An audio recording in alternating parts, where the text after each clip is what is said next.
Welcome to judicial dream YouTube channel. आइए आज 1 जुलाई 2025 के कुछ अहम करंट अफेयर्स का जल्दी से रिवीजन करते हैं। आज हम देखेंगे डिजिटल इंडिया के 10 साल, भारत में वायु प्रदूषण की एक नई चिंताजनक स्थिति, फिर क्वाड देशों का समुद्री संयोग, बिहार में मोबाइल ई वोटिंग की पहल और हाँ, हुल दिवस का ऐतिहासिक महत्व। तो चलिए शुरू करते हैं।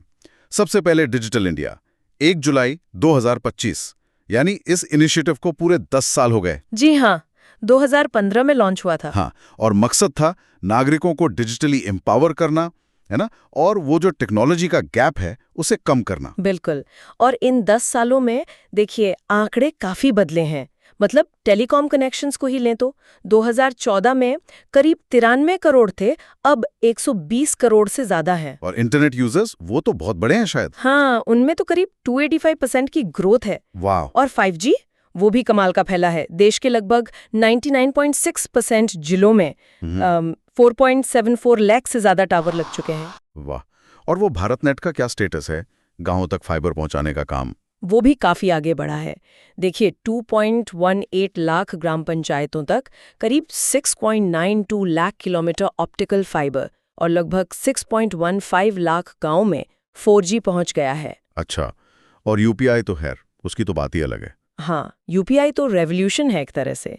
अप्रैल 2025 का ही आंकड़ा है 24.77 लाख करोड़ का ट्रांजैक्शन। ये ग्लोबल रियल टाइम पेमेंट्स का लगभग आप मानिए 49% है। कमाल है। और वो डीबीटी, डायरेक्ट बेनिफिट ट्रांसफर, आधार लिंक्ड खातों में सीधा पैसा करीब 44 लाख करोड़ ट्रांसफर हुए हैं। इससे फर्जी लाभार्थी हटे हैं, सिस्टम साफ हुआ है। हाँ, पारदर्शिता बढ़ी है। और भी तो प्लेटफॉर्म्स हैं, ओएनडीसी, जीएम, डिजीलॉकर। जी बिल्कुल, ओएनडीसी, जीएम, डिजीलॉकर, उमंग, भाषिनी, ये सब डिजिटल गवर्नेंस को मजबूत कर रहे हैं। और अब तो नई पहलें भी हैं, इंडिया एआई और इंडिया सेमीकंडक्टर मिशन। बड़े प्रोजेक्ट्स हैं ये। ये सब तो ठीक है, उपलब्धियां बहुत हैं, लेकिन कुछ मुश्किलें, चुनौतियां भी तो होंगी। हाँ, चुनौतियां तो हैं ही। जैसे गांव में डिजिटल लिटरेसी अभी भी कम है, साइबर सिक्योरिटी वो एक बड़ा कंसर्न है। और डेटा प्राइवेसी, वो डीपीडीपी एक्ट के बाद भी। हाँ, एक्ट तो है पर डेटा प्रोटेक्शन को लेके चिंताएं अभी भी हैं। और ई कचरा, इलेक्ट्रॉनिक वेस्ट, वो भी बढ़ रहा है डिजिटल डिवाइसेस के साथ, तो इन पे ध्यान देना होगा। बिल्कुल। चलिए अब अगले टॉपिक पर आते हैं, वायु प्रदूषण। ये एक नई स्टडी आई है जो बता रही है कि PM 2.5 प्रदूषण का 1/3 हिस्सा सेकेंडरी पोल्यूटेंट से आ रहा है। ये क्या है? हाँ, ये थोड़ा कॉम्प्लेक्स है। देखिए, ये पोल्यूटेंट सीधे नहीं निकलते जैसे गाड़ियों से धुआं निकलता है। ये हवा में मौजूद गैसों जैसे सल्फर डाइऑक्साइड SO2 और अमोनिया NH3 के आपस में रिएक्शन करने से बनते हैं, जैसे अमोनियम सल्फेट। अच्छा, तो ये हवा में ही बन जाते हैं? जी हाँ, और चिंता की बात यह है कि SO2 का करीब 60% कोयले वाले बिजली घरों से आता है, लेकिन उनमें से सिर्फ 8% ने ही वो जरूरी FGD मतलब फ्लू गैस डीसल्फराइजेशन सिस्टम लगाया है। सिर्फ 8%? ये तो बहुत कम है। हाँ, बहुत कम। तो मतलब ये है कि हमें सिर्फ प्राइमरी पोल्यूटेंट्स पर ही नहीं, इन सेकेंडरी पोल्यूटेंट्स पर भी ध्यान देना होगा, खासकर शहरी औद्योगिक इलाकों और थर्मल प्लांट्स के आसपास। तो समाधान क्या है? FGD लगाना ही होगा। FGD तो लगाना ही होगा, खासकर वो वेट लाइमस्टोन और सी वाटर वाले। साथ में ग्रीन टेक्नोलॉजी और नियमों का सख्ती से पालन, एनफोर्समेंट बहुत जरूरी है। सही कहा। अब जरा इंटरनेशनल कॉपरेशन की बात करें।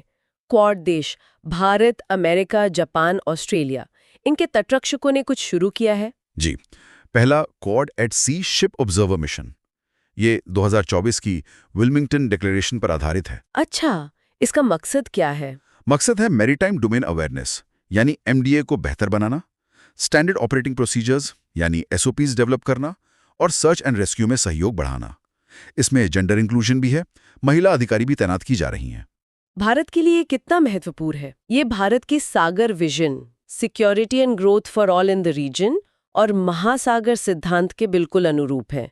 हिंद प्रशांत में भारत की भूमिका और समुद्री सुरक्षा पर उसके फोकस को दिखाता है ये। चलिए अब बिहार चलते हैं।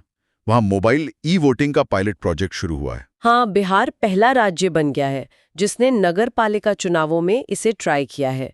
ESEBHR नाम का ऐप है, CDAC ने बनाया है। इसका फायदा किसे मिलेगा? मुख्य तौर पर बुजुर्गों, गर्भवती महिलाओं और दिव्यांगजनों के लिए वोटिंग आसान बनाने का इरादा है। सिक्योरिटी का क्या इंतजाम है इसमें? सिक्योरिटी के लिए blockchain, biometric scanning, facial recognition, voter ID verification, ये सब है।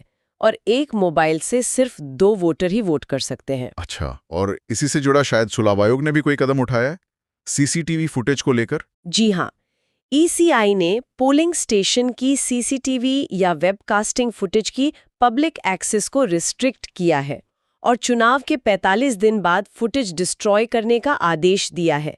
ये कंडक्ट ऑफ इलेक्शन रूल्स में बदलाव के बाद हुआ है। तो ये मोबाइल ई वोटिंग आगे चलकर कितना सफल होगा? देखिए, कॉन्सेप्ट तो अच्छा है एक्सेसिबिलिटी के लिए, लेकिन इसे बड़े पैमाने पर लागू करना, मतलब स्केलेबिलिटी, फिर इसकी साइबर सिक्योरिटी और जनता का भरोसा जीतना, ये सब बड़ी चुनौतियां होंगी। बिल्कुल। और आखिर में बात करते हैं हूल दिवस की। 30 जून को मनाया गया। जी, ये 1855 के संथाल विद्रोह की याद में मनाया जाता है, जिसे अंग्रेजों के खिलाफ पहला संगठित आदिवासी विद्रोह भी कहते हैं। हाँ, अक्सर यही माना जाता है। सिद्धू, कानू, चांद, भैरव और उनकी बहनें फूलो, झानो, ये सब इसके नेता थे। और विद्रोह हुआ क्यों था? मुख्य वजह थी जमींदारी व्यवस्था, जिसे अंग्रेजों का समर्थन था। इसके तहत आदिवासियों की जमीन छीनी जा रही थी, उनका शोषण हो रहा था। खासकर 1832 के दामिने को सेटलमेंट के बाद ये बढ़ गया था। और इसका नतीजा कुछ बदलाव आया? हाँ, विद्रोह के दबाव में ही अंग्रेजों को संथाल परगना टेनेंसी एक्ट 1876 और बाद में छोटा नागपुर टेनेंसी एक्ट 1908 लाने पड़े। ये कानून आज भी आदिवासी और दलितों की जमीन को कुछ हद तक सुरक्षा देते हैं। अच्छा। और संथाल जनजाति आज भी भारत की तीसरी सबसे बड़ी अनुसूचित जनजाति है। तो ये थे आज के यानी 1 जुलाई 2025 के कुछ मुख्य करंट अफेयर्स जिनका हमने जल्दी से रिवीजन किया। हमने देखा डिजिटल इंडिया की तरक्की और चुनौतियां, वायु प्रदूषण का एक नया पहलू, क्वाड का समुद्री सहयोग, बिहार की ई वोटिंग पहल और हुल दिवस का सबक। सोचने वाली बात यह है कि भविष्य में तकनीक और नीति मिलकर इन चुनौतियों और अवसरों को कैसे नया रूप देंगे। ऐसे ही और जानकारीपूर्ण रिवीजन के लिए जुडिशियल ड्रीम यूट्यूब चैनल को सब्सक्राइब करना ना भूलें।